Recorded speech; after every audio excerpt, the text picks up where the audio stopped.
Boa tarde, Fernando. Tudo bom? Prazer em ter você aqui. Muito obrigada por ter aceitado o convite do IBGM para esse mais novo IBGM Talks. Acho que vai ser muito interessante você contar a sua experiência para a gente. Queria te agradecer. Se você quiser começar fazendo uma introdução sobre você, sobre o seu histórico, a sua história no setor das joias, para a gente contextualizar, acho que vai ser bem interessante. Mais uma vez, obrigada aí por ter aceito o nosso convite. Obrigado vocês por fazerem o convite. Fico feliz de estar com mais tempo, né, durante esse período, para refletir, para conversar, para dividir. E o convite veio nessa hora que todo mundo está pensando no futuro, pensando, olhando para o passado, para o presente, está tudo incerto. E, enfim, vai ser um prazer contar um pouco, responder as perguntas. Para dar um pouco do meu histórico, eu sou do Brasil, sou daqui, estou em Campinas agora, minha cidade natal. Em 2002, eu estava fazendo desenho industrial na faculdade e foi a minha entrada no mundo das joias. Eu comecei como estagiário na Daniele Metais, com o seu João, e aquele período foi assim a minha descoberta da joalheria. Eu fazia os desenhos, eu descia no ateliê e via as peças ficando prontas. E aquilo não era algo que eu tinha pensado, mas foi assim tão impactante, a beleza, trabalhar com essa excelência da natureza, com as gemas e metais, perceber que o Brasil é um país muito rico nisso. E acho que eu fiz essa decisão de falar, eu vou continuar nessa trajetória até onde ela me levar. Aí eu tive uma experiência muito boa durante, acho que quase 4 anos com a Daniele. Depois trabalhei ainda no Brasil com a Carla Amorim. E todo esse período eu já tinha uma proximidade com o pessoal do IBGM, com a indústria brasileira, com os fabricantes daqui, com os fornecedores daqui. Foi minha escola, né? Eu trabalhei com a Carla Amorim, a oficina dela na época que eu trabalhava era ali no centro de São Paulo. Então, tudo isso eu levei comigo quando eu decidi para Londres, em 2008. Em 2008 eu já tinha 6 anos de experiência, ou até 6 e meio, quase completos. E minha decisão foi porque eu queria fazer um mestrado, ter um período assim fora do ambiente comercial e acelerado de trabalhar dentro da indústria. O que acabou acontecendo foi que eu fiz um mestrado em Londres que era muito prático, então eu tinha que desenhar peças, eu tinha que fazer a minha pesquisa e devolver a minha pesquisa com teoria, com uma pesquisa teórica e também com design. E aí eu acabei desenhando a minha primeira coleção. Eu não tinha um business plan, né, um plano de negócio, não tinha um investimento inicial pronto para começar uma marca, mas eu mostrei a coleção como conclusão do mestrado, já recebi interesse de algumas lojas e acabou sendo o começo da minha marca internacional. Em 2010, quando eu me formei, eu tinha essa primeira coleção feita no Brasil, com pedras brasileiras, com inspiração. A inspiração era no Brasil, mas era uma inspiração interessante porque ela era muito influenciada pelo olhar exterior para o Brasil, pelo esse impacto de eu mudar para Londres e de repente eu perceber tudo aquilo que era Brasil e que para mim era simplesmente normalidade e as coisas que estavam em volta de mim. E aí eu fiz essa coleção em 2010, resolvi pôr meu nome nela, porque era realmente algo muito honesto, que a minha visão, e foi dando certo. Então, 2010 para 2020, eu estou completando 10 anos de marca. Eu ainda continuo em Londres, assim, eu estou agora aqui, mas minha casa é lá. E como eu diria, o meu quartel-general da empresa fica lá. E aí eu tenho a grande maioria da confecção das peças ainda no Brasil. O pessoal que eu conheço antes de eu mudar para Londres. Então, esse momento que eu estou aqui falando com vocês. Que bom, bacana, parabéns. Você começou muito bem, né? Obrigado. Começou na Daniele, eu sempre falo que o João é um dos nossos poucos empresários que começou efetivamente na banca, né? Então a experiência dele é uma experiência incrível. Depois você teve também aí esse privilégio de trabalhar com a Carla Amorim, né? Que eu acho que é uma das nossas grandes marcas brasileiras, que conseguiu aí ter uma identidade muito forte no seu produto, né? E transferir, né? Mostrar esse sentimento todo através da joia. Então, acho que você teve realmente uma base muito boa. Parabéns pela sua trajetória. E você podia dividir um pouquinho com a gente os principais desafios em internacionalizar uma marca, principalmente uma marca brasileira, que a gente sabe que, por mais que a gente tenha, né, no nosso DNA, coisa de ser fashion, da moda, mas a gente é um país que tem muitas dificuldades ainda em se colocar nesse mundo da moda. A gente tem os custos, a gente tem os tributos, a gente tem nossa mão de obra cara, a gente tem até um reconhecimento bacana enquanto marca, mas que não efetivamente vira negócio, né? Eu acho que isso aí na moda de uma forma geral. Então, acho que se você puder dividir com a gente os seus principais desafios e como você superou eles para ter esse sucesso, a gente agradece. Vamos lá. Eu acho que são muitos desafios, não foi uma trajetória fácil, mas eu estava muito focado no aprendizado. Então, quando eu não fui com uma marca pronta e eu não fui com uma intenção de estabelecer uma marca para começar. Então, eu fui com a cabeça bem aberta, foi um risco, mas foi assim, a atitude que eu tive de o aprendizado é o principal, se der certo, deu certo, se não der certo, eu continuo desenhando, o que eu gosto de fazer, mas de uma forma mais completa, mais experiente, eu já vi mais, eu já, enfim, conheci o outro lado dessa indústria. E aí eu cheguei, lancei minha primeira coleção. Eu acho que hoje em dia é fácil refletir, né? Quais foram as minhas vantagens, que talvez eu não estava nem tão consciente na época. Eu estava fazendo algo muito autoral, muito pessoal. Eu estava fazendo de uma maneira que eu coloquei meu nome, então eu podia falar e representar a minha ideia. E como eu já estava em Londres, eu enxergava melhor essa oportunidade de trazer uma identidade brasileira que eu estava fazendo e tá lá para falar dela, tá lá para representar, enfim, as minhas ideias e o meu universo. E então, como eu já tinha essa barreira resolvida, né, de eu estar lá, eu ter conhecido as pessoas através do mestrado, que facilitou muito, e eu comecei a construir gradualmente, organicamente, esse apoio e interesse da imprensa de Londres. Londres já tem uma indústria de descobrir novos talentos, de descobrir novas ideias, algo que é muito diferente daqui, por exemplo. Outra coisa de Londres é que toda a Europa se influencia pela mentalidade do Reino Unido, então eles vão checar as novidades lá. Assim como, se você está na Europa, através de Londres, acaba chamando a atenção dos Estados Unidos. Então foi uma coisa orgânica, eu não estava nem enxergando isso, mas quando eu entrei na loja inglesa, entrei na outra, entrei no site italiano, aí já a Barney me achou, Net-a-Porter me achou, veio na minha exposição em Londres, aí eu comecei a expor em Paris, enfim, foi bem natural. A questão de fabricar no Brasil, no começo foi muito importante para mim, porque era parte da minha, enfim, da identidade da minha marca. Eu vim do Brasil e eu trago materiais do Brasil, trago inspiração, trago mão de obra. Era a minha, assim, a visão da ética. Enfim, eu não vou procurar um lugar mais barato, sabendo que tem muita gente talentosa e uma indústria super competente no Brasil. Vou representar o meu país. E não teve muito desafio nesse sentido, porque para exportar é muito fácil. O Brasil estimula a exportação, o IBGM e a Apex depois entraram realmente com estímulos, incentivos financeiros para a gente fazer feiras internacionais. Então, disso eu realmente não tenho do que reclamar. A dificuldade é simplesmente que aqui tem uma burocracia bem alta quando tem que fazer conserto, voltar com peças. Sempre um desafio e é muito complicado até hoje.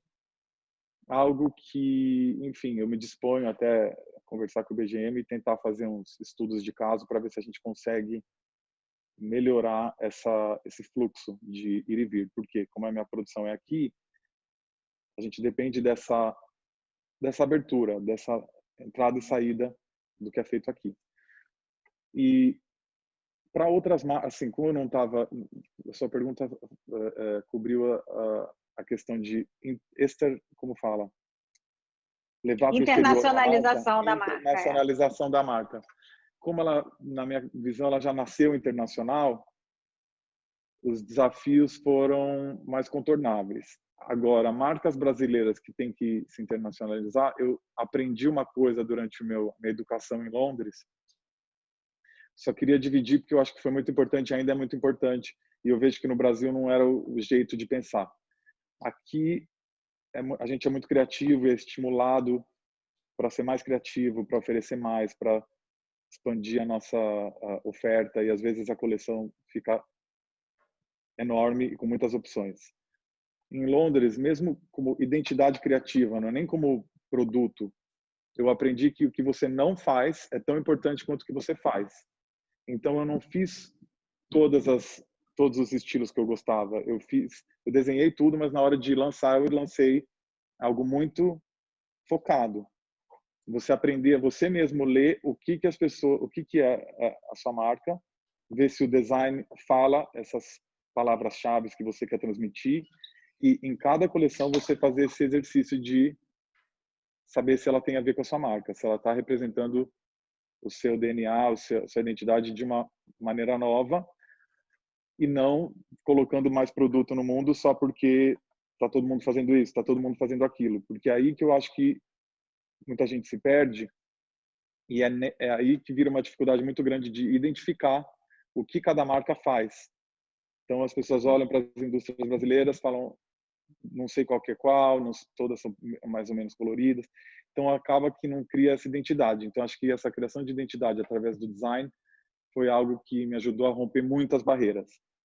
Não precisei de muitas apresentações e portas abertas, porque as pessoas se identificavam com o design, começavam a ver, entendia a linguagem dele, via de novo, gostava de novo, te intriga, você quer saber mais, aí você vê o nome da pessoa, e se a pessoa aparece de novo com algo legal, as barreiras foram se quebrando dessa maneira. Então, acho que investimento em design e realmente foco, tentar focar, entender a mensagem da marca, é algo que ajuda muito no contexto internacional, porque a competição é muito grande. Fernando, muito bacana. Você falou várias coisas, vários conceitos, vários desafios que a gente realmente tem para internacionalizar uma marca. Fico muito satisfeita que o IBGM tenha conseguido realmente te ajudar, a Pexi também. Eu acho que o importante realmente é começar a ter essa vontade que você tinha, né? Encarar o desafio como um desafio que você vai superar. E pode contar sempre com o IBGM, porque a gente tem realmente uma história muito grande de muitos anos nessa questão da exportação do produto joia, continua sendo um desafio, né? A gente realmente internacionalizar o produto joia acabada, uma joia de design como a sua, né? Que atende um nicho específico. E você falou uma coisa muito importante, né? Você vende tudo aquilo que você acredita, inclusive o produto nacional fabricado em solo nacional. Eu acho que isso é muito bacana, eu acho que isso é uma coisa que vai ser valorizada cada vez mais pelo consumidor. Eu acho que isso é um tópico, o nosso próximo tópico a gente pode falar disso, né? Exatamente essa questão da sustentabilidade, da compra consciente, da compra com conceito, com propósito da marca.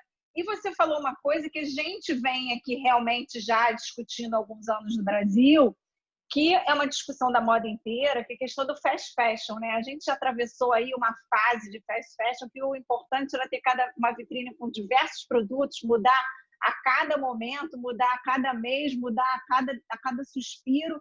E isso não foi diferente com a joia, que tentou um pouco seguir esse estilo, mas que não é uma característica do produto joia, né? Já que ele é um produto mais perene, ele é um produto que fala muito mais de afeto, que ele se propõe a estar na sua vida durante a sua vida inteira e até passar de geração em geração. Então, ele tem uma característica que, independente dessa mudança no comportamento de consumo, o próprio produto leva em si uma coisa que não combina muito com esse fast fashion, nunca combinou.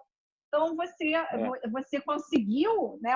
Você conseguiu, através de uma marca que nasceu no Brasil, mas que é brasileira, mas que nasceu lá fora, né? Manter esses conceitos todos, que eu acho que são conceitos que são únicos do produto joia, né? E a gente, durante algum tempo, realmente se perdeu. Então, acho que você falar isso, né? Você dar esse conselho aí para quem quer internacionalizar uma marca, que principalmente muitas vezes é importante não é o que a gente fala, é o que a gente não fala, como você falou. É importante não é o que, às vezes, é o mais importante que você deixou de fazer.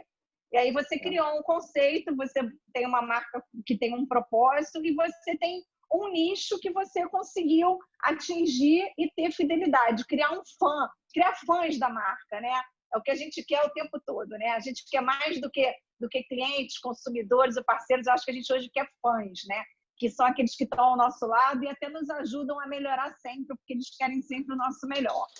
Então, acho que a gente pode passar um pouco para essa questão, como que você vê, você que vende num mercado muito mais internacionalizado, essa questão desse novo consumidor, da preocupação com a sustentabilidade, com a própria produção, com a inspiração, com a mão de obra utilizada, com a valorização do produto. Conta para a gente um pouquinho o que você vê aí, o que a gente pode refletir agora para o Brasil, que o Brasil acho que cada vez mais vai ter esse tipo de consumidor, e como que a gente pode se preparar para isso? Como que você enxerga isso? Vamos lá, eu vou tentar, enquanto você foi falando, eu já fui pensando também, né, em tantas coisas, pela experiência que eu tive, pela trajetória. Uma das coisas que você falou em relação a um grande volume de produto, realmente isso não é um problema da joalheria, porque a gente faz um produto que é para ser durável, é para ser eterno, é para ser desejável. Então eu achei o meu próprio balanço aí de não exagerar, de desperdício. Uma das questões de sustentabilidade é evitar o desperdício, ser dinâmico, ser. Você falou dos fãs, eu acho que assim tem fãs e tem também uma audiência neutra, né? Uma audiência. Hoje em dia o que a gente faz alimenta mídias sociais e aí a gente acaba tendo muita gente que assiste a sua trajetória e quer saber o que você está fazendo, mesmo não sendo um cliente de joias ou da minhas joias. Então, eu tenho esse cuidado de não desperdiçar energia, de não desperdiçar, fazer muitas coleções que eu não preciso.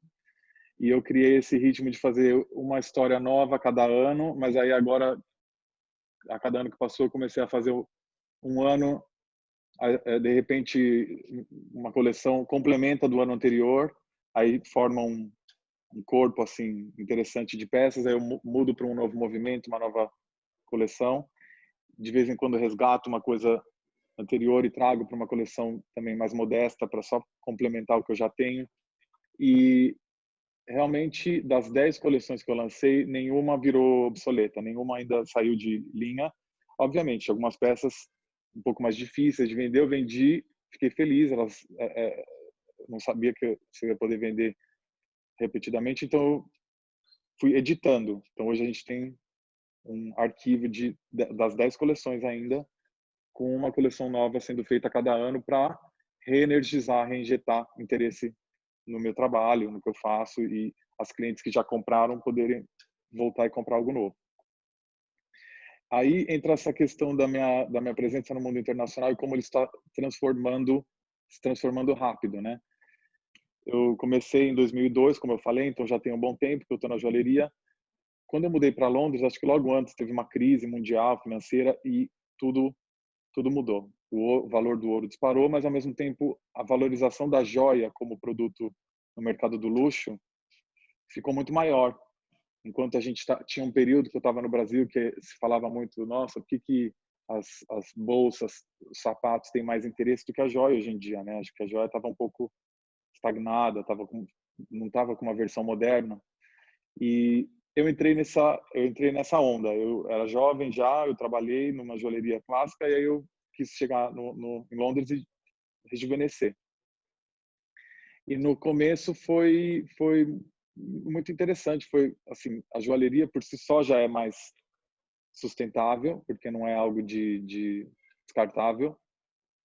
E eu fiquei relaxado nessa ideia de que o produto que eu fazia era para sempre e tal. E tinha muita assim, pessoalmente tinha muita energia minha focada em sobreviver, né? Em vender e focar no que eu precisava fazer para manter o meu negócio, manter a história que eu tinha acabado de começar.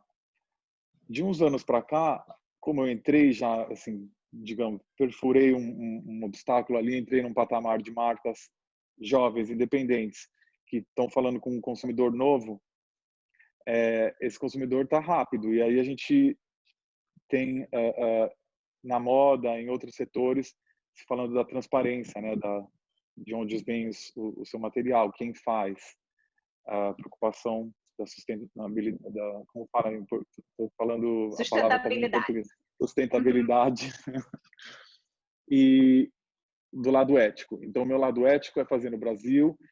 Eu já tive coleções que eu não fiz no Brasil, que eu quis focar mais em diamante, e aí eu preferi fazer mais mão de obra europeia para ficar perto da Bélgica e ter um fornecimento de diamante mais direto através ali da Antuérpia e do grupo ali de distribuição.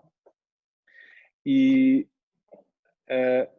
a gente começou a receber perguntas espontâneas dos clientes querendo saber mais.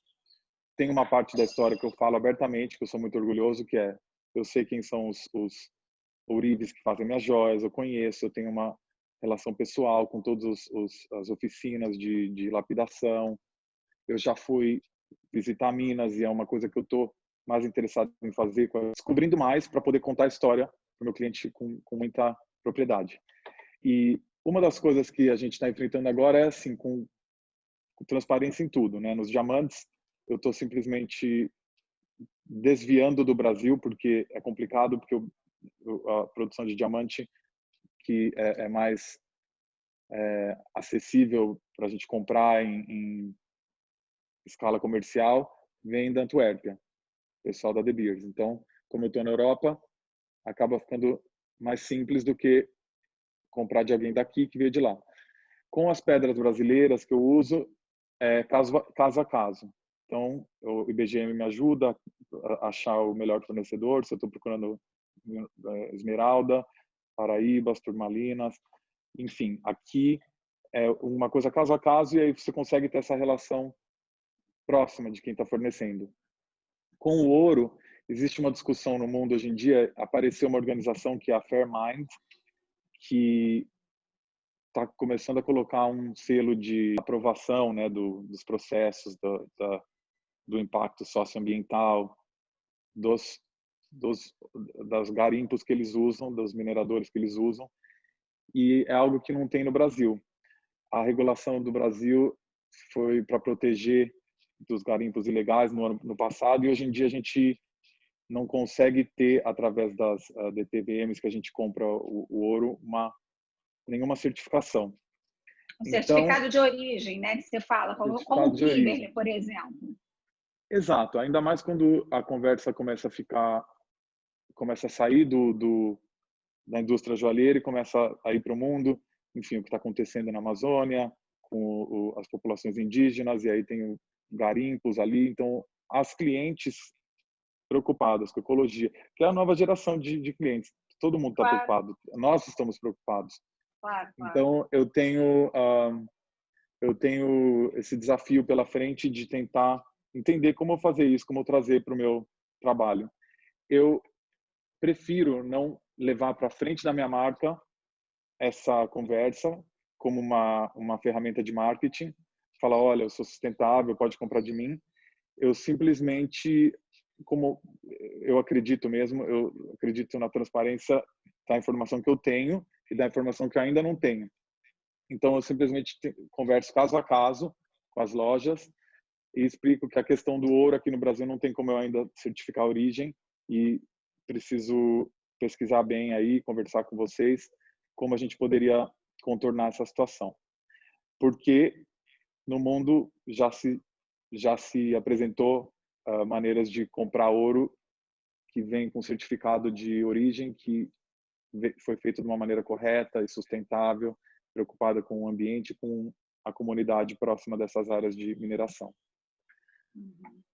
Então temos um Então, trabalho assim, né? esse é um trabalho que a gente tem, que não adianta, a gente tem que encarar, a nossa realidade enquanto país produtor de ouro. Somos um país de produção de ouro em larga escala, A gente sabe que a gente tem ainda os garimpos ilegais, informais, como a gente também tem excelentes práticas sustentáveis de mineração, né? Realmente existe um desafio para nós que estamos na ponta saber e afirmar de onde veio aquele ouro. Mas eu acho que a gente tem ainda o nosso mercado da compra da DTVM, ele é bem regulado, né? As DTVMs têm que comprar, elas compram lá de garimpos legalizados. A grande maioria desses garimpos legalizados já tem boas práticas de mineração, onde todo o mercúrio é recuperado, existe toda uma preocupação com o meio ambiente que era original antes da mineração, para que ele possa retornar a ser o mesmo logo após 4 anos o encerramento daquela prática, ou seja, você não mata o terreno, né? Você usa uma mão de obra qualificada. A gente tem alguns projetos que a gente já levou para o governo federal, inclusive com georreferenciamento, oferecendo software para que a gente possa efetivamente catalogar e cadastrar todo mundo que está nessa atividade, porque é uma ilusão muito grande a gente achar que ela vai deixar de existir, né? Porque ela existe desde a nossa época de Brasil colônia, como existe a exploração de vários outros minérios no nosso subsolo. O que a gente precisa fazer é, como você disse, como a gente tem hoje em relação às pedras, a gente tem práticas de reconhecimento internacional, né? Aqui na nossa mineração de pedras. A gente precisa também mostrar que a gente tem no ouro já e que a gente pode expandir essas melhores práticas, né? Essas práticas que são sustentáveis e garantir que todo esse ouro que a gente está comprando realmente vem de áreas sem exploração de mão de obra indígena, né? Versus a utilização de uma mão de obra tecnicamente capacitada, que pode ser até uma mão de obra indígena, caso haja realmente o interesse dessas comunidades em trabalharem legalmente e de forma, né, remunerada, sustentável, com auxílio saúde e tudo que a gente precisa ter, porque geralmente essas áreas, elas são áreas de difícil acesso, né? Então você precisa garantir, principalmente, que no caso de uma emergência, que no caso de um problema de saúde, você tenha acesso a socorrer aquela população. Então, e essa preocupação com o desmatamento também, né? Então, eu acho que a gente precisa efetivamente ter uma maior transparência, colocar na mesa que o problema existe, ele existe, e que nós precisamos achar soluções para que as melhores práticas que já são realizadas em outros locais do mundo, onde a gente tem mineração de ouro, sejam também realizadas aqui no Brasil. A gente tem casos, por exemplo, de cidades que eram cidades extremamente pobres ao redor do mundo, que a atividade mineradora transformou vidas, né? E você fez um trabalho de alto impacto social. Então, a gente precisa... essa sua questão é uma questão que realmente ela chega no Brasil nesse momento, né? Seja pelo lado bom ou pelo lado ruim, mas eu acho que no final a gente vai ter um lado bom, que é essa legalização, a implantação das melhores práticas, os projetos Fair Trade, como você falou aí, do Fair o quê? Que era no... Fair Mind. Fair Mind. Então, para você ter um Fair Mind, você precisa de um Fair Trade, né? Você precisa de ter negócios com impacto social positivo para aquela população local, porque senão a gente tem mais casos, novamente, que também não é uma particularidade do Brasil, onde você tem locais de extrema riqueza mineral, né, que são explorados por ano, e quando aquela exploração acaba, você tem uma pobreza gigantesca que fica ali naquela região. Isso são cases mundiais, né? A gente vê aí que talvez um dos primeiros lugares que tenha superado isso foi Dubai, por exemplo, né? Onde a exploração de petróleo hoje ela é muito pequena em relação ao resto da economia que você tem implantado lá, né? De turismo, de gastronomia, de tudo. Então, é você utilizar essa riqueza mineral para você transformar vidas. Eu acho que esse é o nosso grande objetivo, que conversa com o nosso produto. Uma outra coisa que é bom você ter no seu radar, Fernanda, é que hoje praticamente 50% do ouro circulante no Brasil ele é reciclado. Ou seja, ele é um ouro que veio de leilão, ele é um ouro que veio de fundição de peças antigas, ele é um ouro já reutilizado, ele já é um ouro reciclado, né? porque a gente também deixa de comunicar muitas vezes isso, que o nosso produto é um produto que não gera lixo, né? É um produto que é 100% reciclável. Então, você tem aí, claro, ainda uma exploração muito grande, mas você ainda tem uma parte, já tem hoje uma parte dessa matéria-prima que vem de uma reciclagem. Tanto do nosso próprio produto, que ele vai ser reformado, refeito, refundido, como também de uma garimpagem de equipamentos eletroeletrônicos, né, que possuem ouro na sua composição também e hoje também gera uma reciclagem. Então, eu acho que é um desafio. Você falou muito aí também, voltando, né, e aí isso tem a ver com o material que a nossa peça é feita, né? A nossa atividade é uma atividade milenar, né? O homem, antes, a gente fala sempre isso, a gente bate nesse ponto, que o homem, antes de se vestir, ele se adornou. E sempre com um significado muito forte, né? Se era para a guerra, se era para o amor, se era para a proteção. Então, até quando a gente fala de luxo, o luxo de cada um é individual, né? Porque não necessariamente o luxo, a gente tem essa coisa que no Brasil muita gente associa o luxo à ostentação, né? Ao consumo desnecessário, e não é isso. O luxo, tem uma frase que eu adoro, que é: dai-me luxo que eu esqueço as necessidades, porque às vezes o luxo está falando comigo, ele está conversando comigo de uma forma muito particular, esse luxo através do produto joia, como você falou. Então, são bons desafios que a gente tem aí. Depois você me conta como é que você vai comunicar isso tudo para os seus clientes.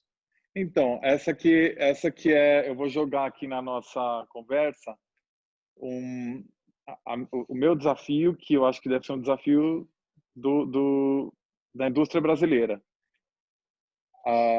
Eu realmente acredito, que eu acompanho e tenho essa informação de que já existem muitas práticas positivas na mineração do ouro. Existem trabalhos sérios de preservar as áreas indígenas e não deixar esse garimpo ilegal chegar no mercado oficial, que é o que a gente usa. Mas na minha busca pela transparência, para poder falar, olha, eu compro desse cara e nesse cara eu confio, a DTVM acaba servindo como ela meio que para um pouco esse caminho de transparência. Se não vem com um certificado que eu possa passar para frente, falar, olha, esse grupo faz tudo correto, e eles passam para a DTVM com certificado e a DTVM passa para mim com certificado, é algo que eu me recuso a falar, porque a transparência minha tá numa confiança que eu não tive uma experiência pessoal, não pesquisei. Então, eu, como uma marca dinâmica, independente, as decisões que eu tomo para minha marca são minhas, eu me vejo nesse papel de tentar, pelo menos, contornar esse obstáculo, tentar achar um jeito no Brasil que eu possa falar, olha ali, essa cooperativa ali está fazendo um trabalho legal, como eu posso que a DTVM me certifique de que o ouro que eu estou comprando vem de lá? Ou mesmo o ouro purificado, reciclado, vem de purificadoras que fazem tudo corretamente, não tem muitos poluentes no processo. Porque são informações que o pessoal lá fora já tem e fica difícil, entendeu? Fica difícil e fica simples. Eu acho que aí fica bem simples, que é a indústria como um todo precisa se preparar para o futuro, porque ele é inevitável. A hora que a informação ficar mais clara, a hora que alguém faz de um jeito e explica para o cliente dele vem perguntar para mim. E eu tento explicar com todo o realismo, né? Eu sou da indústria de joias, eu entendo as complexidades, e ainda mais aqui no Brasil, entendo o que faz as coisas às vezes serem mais complicadas ou não, mas tem coisas que, se continuar assim, vai encorajar a sair a fabricação do Brasil e ir para um outro lugar que já tá resolvido, né? Esse sistema, essa confiança já está estabelecida e resolvida. Porque, no fim, eu acredito muito nessa lei do mercado, né? A gente, natureza humana acabou influenciando a lei do mercado, que é: você oferece alguma coisa sem problemas, né, com consciência limpa, e oferece uma outra, a pessoa naturalmente vai começar a ir para onde quem está fazendo certo, porque todo mundo tem essa intenção de fazer certo, fazer melhor, mais transparência, mais informação. Então, Claro. O que eu queria deixar aqui é só assim, eu vou ficar mais satisfeito quando eu puder o processo, poder realmente de repente apoiar um grupo menor ou trabalhar com as DTVMs para que esse grupo menor, o material que eles entregam para eles pode chegar em mim sem misturar com o resto. E eu acredito nessa solução como algo que vai ajudar o todo, não vai me ajudar. Não é, a minha intenção, eu acho que assim, você se fazer algo correto para ser melhor que o seu competidor, acaba não ajudando o mundo, né? O mundo não melhora. Tem que melhorar todo o processo, todo mundo tem que melhorar para fazer um impacto realmente no mundo. Por isso que eu acredito que é importante, né, que existe o ouro reciclado no nosso assim, no ouro que a gente usa, mas eu nunca usei isso como uma maneira de desviar das práticas que precisam ser melhoradas, porque vai ter ainda produção de ouro, vai ter extração de ouro, e se ela sair com mais fiscalização ou com pelo menos com mais transparência, poder chegar nas marcas independentes que nem eu, vai ser um passo importante. E eu acho que vai simplesmente por influência, por simplificar o processo, vai acabar causando uma mudança grande aí do jeito que todo mundo faz. Eu acho que você Tenho falou fé. bem aí, você falou bem aí o caminho de como é que isso começa a acontecer, né? De uma forma orgânica, né? O teu cliente começa, o cliente final do teu cliente começa a questionar, o teu cliente vai questionar você vai efetivamente ver que existe uma questão sobre a mesa a ser colocada e a ser resolvida, porque você tem uma história para contar e essa história precisa ser contada, e você tem que ter um pouco mais de poder sobre esse processo até ele chegar a você, né? Então, eu entendo o que você está dizendo, que para você comprar de uma instituição financeira não é suficiente, porque você quer ter efetivamente o controle sobre aquele processo integralmente, né? Que eu acho que é exatamente isso que a gente precisa. A gente já viu grandes marcas que não se preocuparam com isso, tendo problemas com trabalho escravo, e aí a gente sabe de tudo que já aconteceu por aí, né? Então, acho que assim, essa sua proposta de, mesmo sendo uma marca ou um produtor pequeno, ou quem quer que seja, poder ter interferência e ter a visão do processo inteiro, desde que aquele produto é tirado da terra, como ele é tirado da terra, para onde que ele vai, né? Como é que ele é efetivamente comercializado e quais os impactos todos gerados ali. Eu acho que isso efetivamente muda essa cadeia inteira e faz com que ela se resolva melhor. Exato. No momento, né, no momento que eu comecei a trabalhar com joias, o comportamento corporativo trazia uma sensação de segurança para o cliente final, né? Comprado uma grande marca, vinha com essa sensação de que as coisas estavam sendo feitas da maneira certa e tal. O mundo hoje mudou e eu acho que essa crise da pandemia vai acelerar essa mudança, que é personalizar mais. Saber, assim, pelo menos ter a história de quem faz, qual é a cara, de quem está tirando ouro, quem está lapidando, quem está dando acabamento na sua peça. E eu tenho muito orgulho dessa parte que está imediatamente em volta de mim, que eu convivo, o pessoal da oficina, o pessoal da lapidação, eles são a parte do que eu faço. Eu não tenho intenção de ofuscar o crédito que eles têm no meu trabalho. Mas isso vai além, né? A gente sabe que vai além, então vira uma questão quando alguém aparece com uma resposta em algum lugar do mundo, e aí eu acabei entrando, né, por estar na indústria brasileira há tanto tempo, falar, não, é assim que as coisas são, não tem como certificar, mas tem gente fazendo o trabalho correto.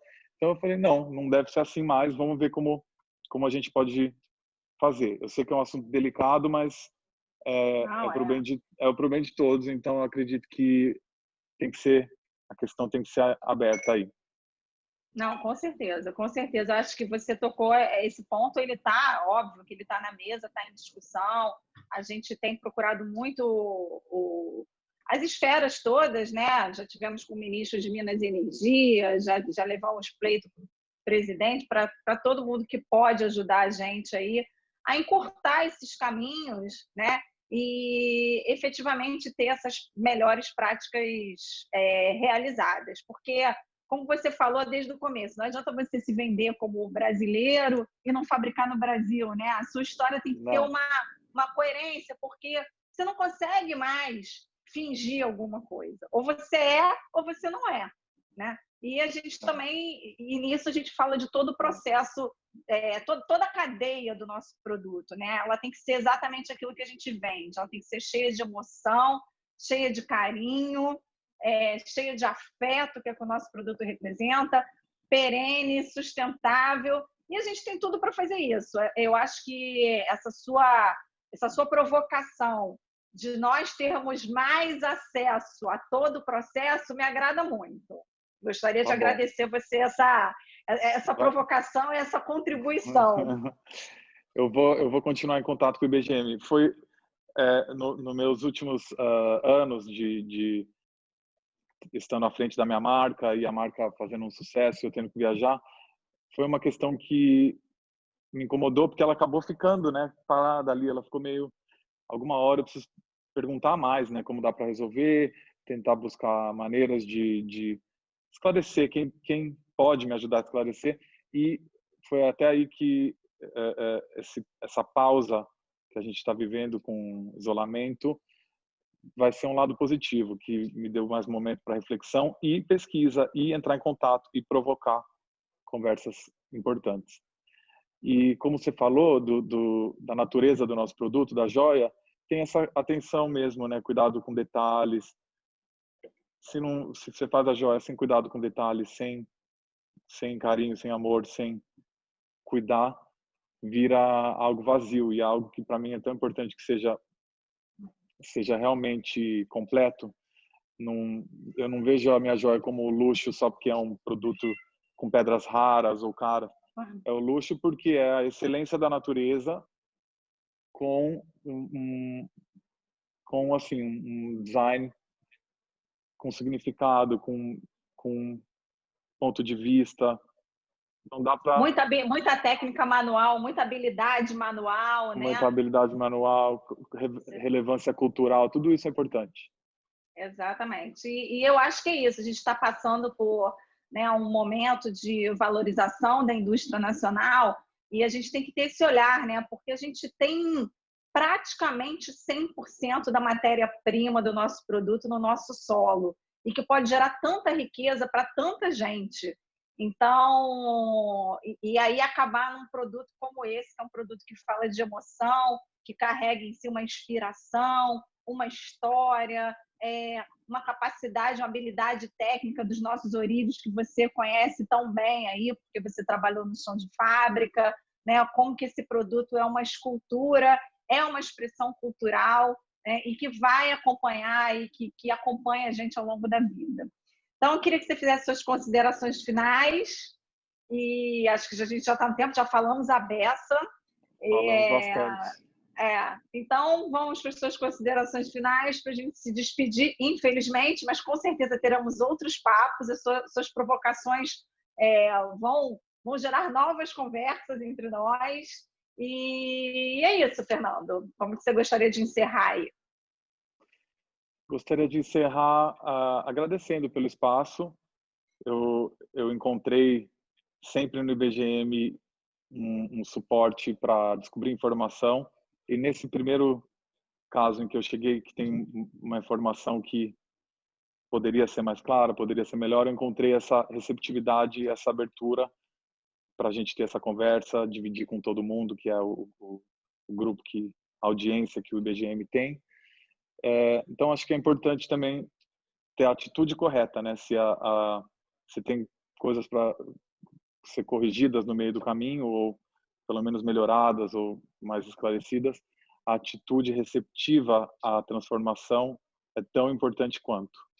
Agradeço você e todo mundo por trás aí do IBGM por ter recebido minhas questões sem medo, com vontade de conversar mais e, enfim, com vontade de dividir com o mundo, que é isso que vai fazer uma diferença mesmo. Fernando, eu que te agradeço, né? Você ter aí aceitado o nosso convite. Eu já deixo aqui um convite para você, que assim que a gente puder sair de casa, porque agora a gente tem que ficar em casa, assim que a gente puder sair de casa com segurança, que a gente vá a visitar cooperativas, que a gente vá visitar locais de garimpo, onde a gente possa desenvolver juntos um projeto de impacto social que gere um exemplo, mesmo que seja num microcosmo, para ser replicado ao longo do nosso, ao redor do nosso país aí. Você aceita o convite? Convite aceito, e é assim mesmo que eu penso. Tem que começar pequeno, porque daí vai criando ondas que a hora que a gente olhar já está transformando tudo à nossa volta. É isso aí, importante é Pouco começar. tempo. Exato. Fernando, muito obrigada, boas vendas, sucesso, Obrigado. parabéns pela sua marca, parabéns pelos seus conceitos, pelo seu propósito e obrigado por valorizar o produto nacional. Obrigado, Carla. Um abraço. Continuamos em Outro, casa nos cuidando e a gente se vê logo, isso. espero. O beijo o abraço da quarentena. Tchau, obrigado, Fernando. Tchau, tchau.